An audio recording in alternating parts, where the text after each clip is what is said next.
Hello everyone and welcome to the latest episode of Trader Talks, where today we're going to talk about lemonade, the stock, not the drink.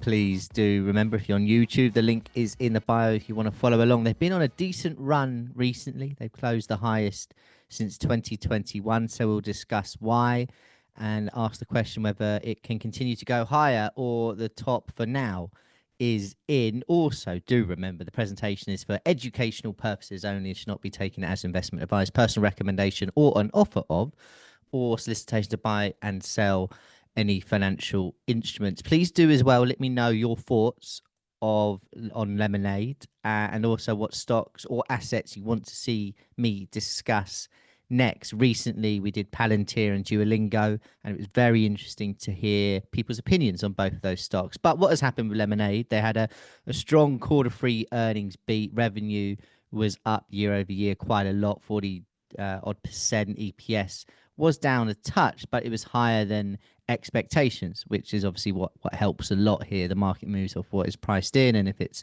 obviously a lot better or worse, the market is going to move in accordance to that. They also raised their 2025 guidance, and also customer and premium growth looked good as well. Customer count rose 24% to 2.87 million. It was the highest close, as I mentioned yesterday, for the stock since September 2021. There's also been a number of analyst upgrades, and just bringing in the chart now. And I was looking at this.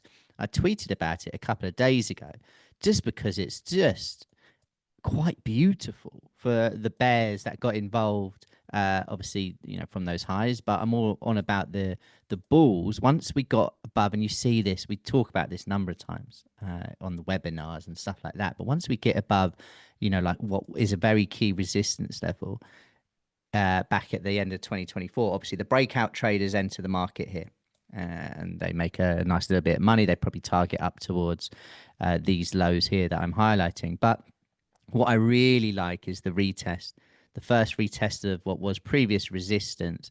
That, of course, now acts as support, and it did. And we've just seen a phenomenal rise higher since then. Okay, the question is now, is that it?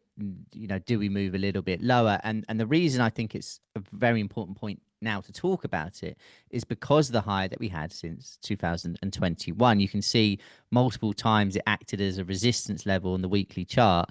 And also, if we spread that out, you've actually got quite a lot of reaction in and around there from earlier in 2021 too. So for anyone that got long back in April, you'd have to say the first real target would be mid 50s, a bit around sort of 55.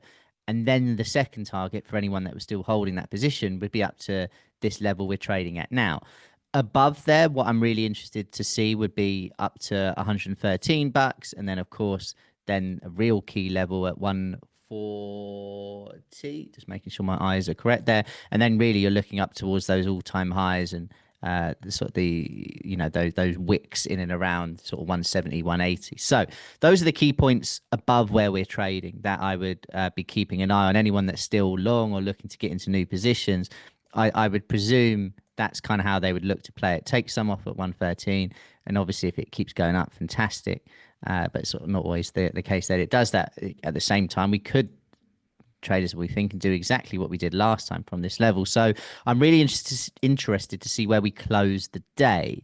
Now, if we do move lower because of profit taking, because sellers come in, what would be that next area where people might say, I want to buy the dip here for that next leg up? Well, I'm really eyeing up in and around $60, $61, the highs that we had from July and September, and then also just October there as well. That would be a point where I'd say, especially if I've been long from all of this area, as long as price stays above 61, that's what I'd be happy, to stay long or be long, and I imagine other traders would be thinking the same. Below there, things change for sure. You'd have to say then the sellers are back in control, and price would start moving to the downside from a technical point of view. But it's quite interesting just looking at it. It's been trending to the upside. You probably have a bit of a trend line on here just to guide things. And as long as it stays above all of that, I think the buyers will be happy. So let me know what you think in the chat. Are you happy to still be long? Are you now short? Have you taken profit? Are you not interested in the stock? Do you think it's undervalued, overvalued? Let me know your thoughts. Let's create a discussion. And I'll be very keen to hear. And also, as I mentioned, let me know the next stock you want us to discuss on Trader Talks. Until then, take care.